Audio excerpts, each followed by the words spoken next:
등대는 언제 어떻게 빛을 발하는가? 순금 등대가 그리스도의 순환과 부활을 예표하는 것이라면 이 등대는 무슨 기능을 가지고 있는 것일까요? 바로 빛을 내는 것입니다. 그러면 언제 순금 등대가 빛을 내는 것일까요? 이것은 쉬운 문제가 아닙니다. 등대의 불은 등대 자체와는 달랐습니다.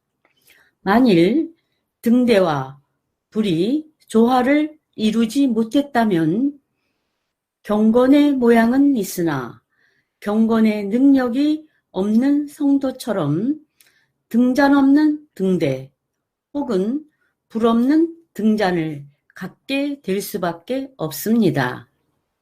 본래 등대란 불을 켜기 위한 목적으로 만들어졌으며 등대에 켜진 불은 하나님께서 죽어갈 인생들에게 주신 선물이었습니다.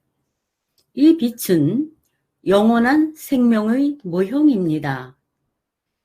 그리스도 안에서 우리가 지니고 있는 생명은 하나님께로부터 온 것이며 이 세상에서 빛의 삶을 살도록 하는 것입니다.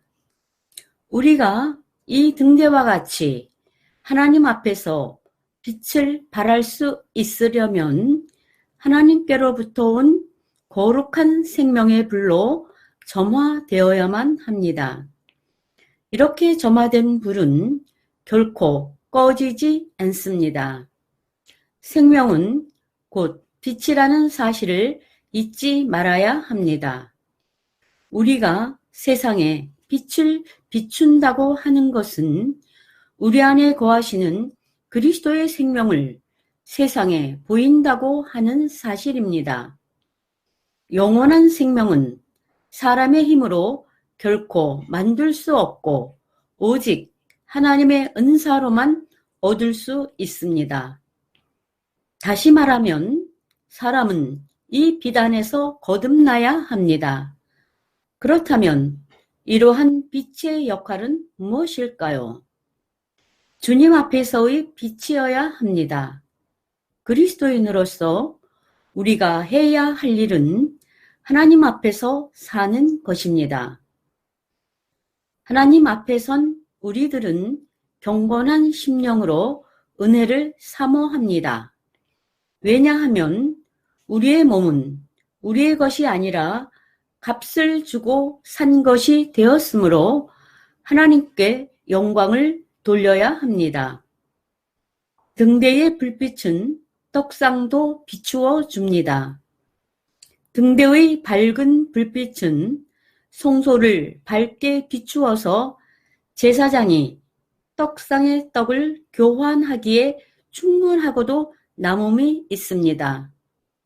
이처럼 우리들이 하나님을 기쁘시게 할 목적으로 살아갈 때 생명의 떡이신 그리스도를 다른 사람들 앞에서 자연스럽게 증거할 수 있습니다.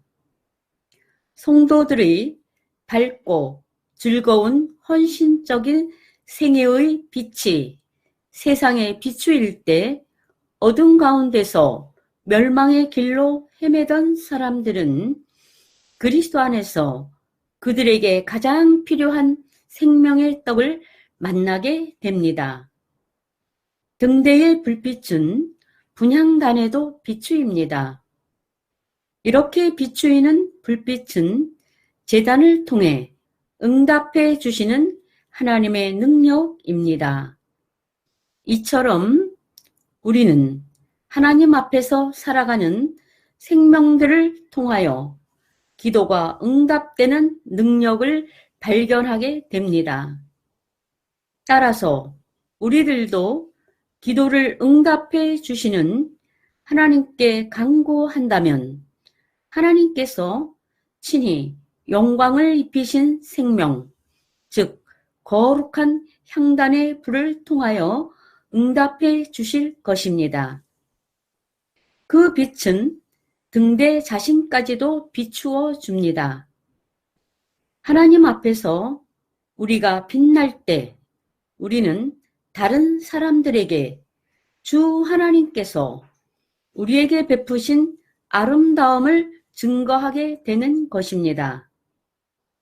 우리가 너희 빛을 사람 앞에 비치게 하여 저희로 너희 착한 행실을 보고 하늘에 계신 너희 아버지께 영광을 돌리게 하라는 말씀에 따라 예수님과 함께 살며 일할 때 우리의 모습에서도 그리스도의 향기는 물론 하나님의 빛을 발견하게 됩니다.